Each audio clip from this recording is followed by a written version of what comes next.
और चलिए संभल हिंसा से जुड़ी बड़ी खबर आपको बता दें, जहां तनाव को देखते हुए आज नर्सरी से लेकर 12वीं तक के लिए स्कूल बंद कर दिए गए हैं। 24 घंटे के लिए इंटरनेट सेवा भी स्थगित कर दी गई है। संभल में 1 दिसंबर तक बाहरी व्यक्ति के प्रवेश पर रोक है।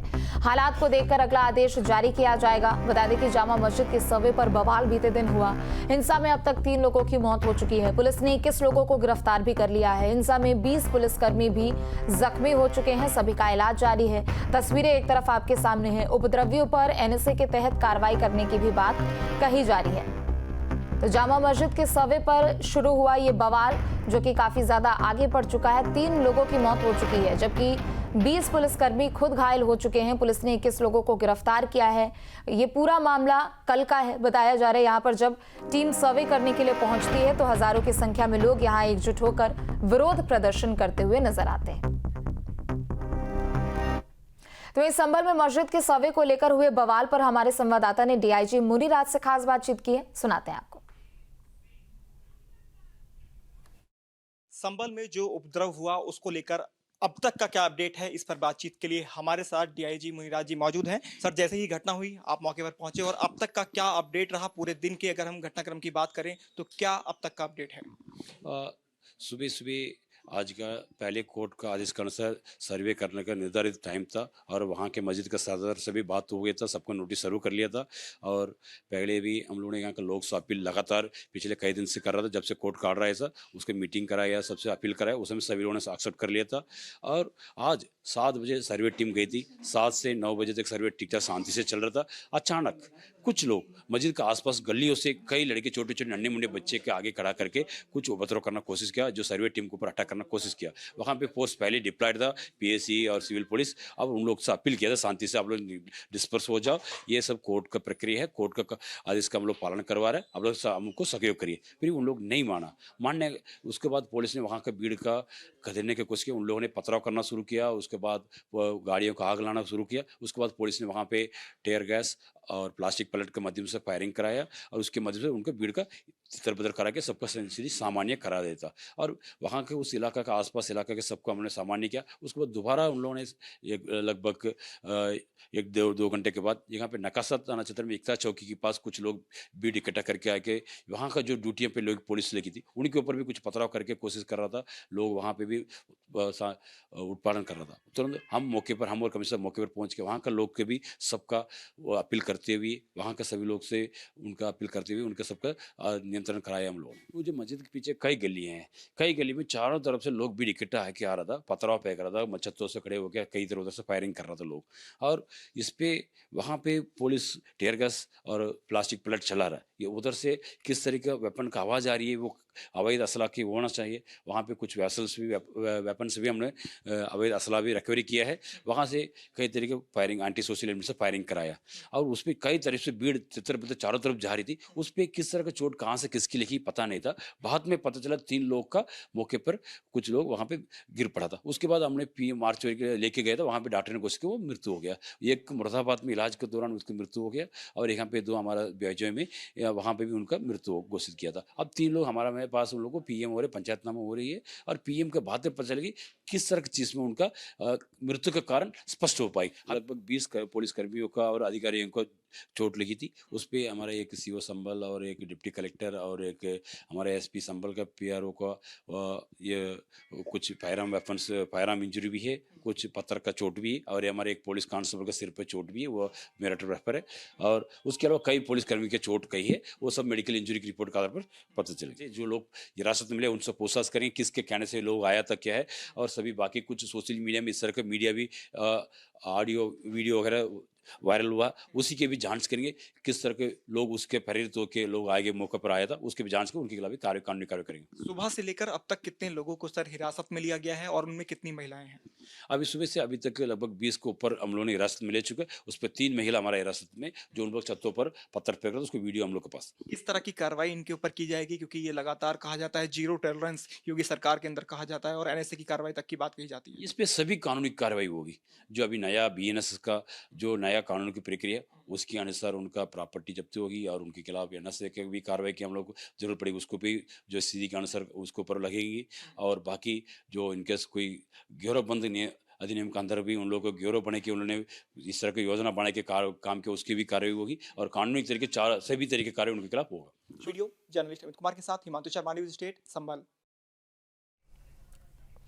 तो वहीं एक तरफ संभल में लगातार बवाल बढ़ता जा रहा है तो दूसरी तरफ सियासत भी अपने चरम पर है। संभल के बढ़ते विवाद पर बीजेपी और समाजवादी पार्टी एक बार फिर से आमने सामने है और विवाद ने सियासी मोड़ ले लिया है। रिपोर्ट देखिए।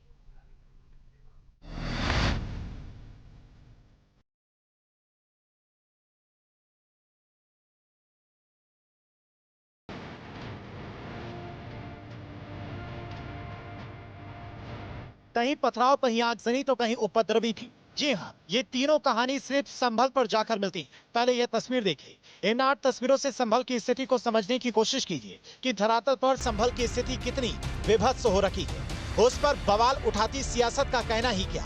देखते ही देखते संभल की हिंसा ने अब सियासी मोड़ ले लिया है। सपा अध्यक्ष अखिलेश यादव ने इस दंगे को बीजेपी की नाकामी बताया तो केशव मौर्य ने सपा की कारनामों का काला चिट्ठा खोल डाला। चुनाव के चर्चा न हो पाए, हमारी आपकी प्रेस गड़बड़ा जाए, इसलिए जानबूझ करके सुबह सर्वे की टीम भेजी है जिससे माहौल खराब हो जाए, कोई चुनाव पर चर्चा न कर सके। और जो जानकारी मिल रही है उसमें जानकारी है कि कई लोगों को चोट पहुंची है, कई लोग घायल हैं। आखिरकार जब सर्वे हो चुका था मस्जिद का, तो दोबारा सर्वे क्यों करा ये सरकार?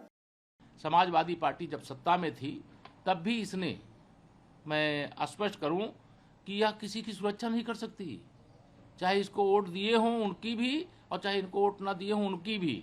समाजवादी पार्टी गुंडों, अपराधियों, माफियाओं, दंगाइयों का संरक्षण कर सकती है, परिवार का संरक्षण कर सकती है, प्रदेश को बर्बाद कर सकती है, प्रदेश का विकास नहीं कर सकती। दिग्गजों के बीच में जुबानी जंग छिड़ने की होड़ सी मच चुकी है। सियासी धुरंधरों के बयानों ने संभल के मुद्दे को एक बार फिर से बदलने की कोशिश की। यही नहीं, विपक्ष कोर्ट पर भी सवाल उठाने लगा। हालांकि बीजेपी कोर्ट के फैसले का समर्थन करने की दलील देती रही। संभल की वो मस्जिद 500 साल पुरानी मस्जिद, क्या आज देश के अंदर यही कंट्रोवर्सी चलेगी कि मस्जिद और मंदिर के झगड़े चलते रहेंगे? 500 साल पुरानी मस्जिद पे अगर क्लेम किया जाएगा और अदालत, जो मेरी खबर है, बगैर दूसरे पक्ष को सुने एकदम ऑर्डर कर देगी तो इस देश के अंदर जुडिशरी पर भी शक और शुबा पैदा होने लगेगा, उस पर भी सवाल या निशान उठने लगेंगे। संभल में जो कुछ हो रहा है वो दुर्भाग्यपूर्ण है। कोर्ट के आदेश पर जहाँ भी ऐसी जगह विवाद हो रहे हैं वहाँ पर सर्वे टीम जा रही हैं और वो अपना काम कर रही हैं। इस पर ऐतराज़ क्यों किया जाता है? यदि वो सच है, वहाँ पर वो लोग सही है तो उनको ऐतराज़ नहीं होना चाहिए, और अगर कहीं गलत है तो छुपाना नहीं चाहिए। इसलिए ऐसे समय जब को माननीय न्यायालय के आदेश पर जा रहे हो या सरकारी आदेश पर जो भी जा रहे हो, उस पर पथराव करने की क्या ज़रूरत है? बैठ के टेबल पर बात करें और जो तथ्य वो चाहते हैं उनको दिखाने चाहिए। बीजेपी के नेताजी तो साफ कह रहे हैं कि साहब कोर्ट के निर्देश का पालन तो करना होगा, लेकिन फिर भी विपक्ष को शायद ये बात अपने दिमाग में बैठाने में काफी मशक्कत करनी पड़ रही है। तभी तो सपा के राष्ट्रीय महासचिव रामगोपाल यादव ने अपने बयान में कह डाला कि ये तो होना ही था। यूपी कैबिनेट के मंत्री ठाकुर जयवीर सिंह भी पलटवार करने से नहीं चूके। उन्होंने इसे सपा की गुंडाई नीति की सोच करार कर दिया।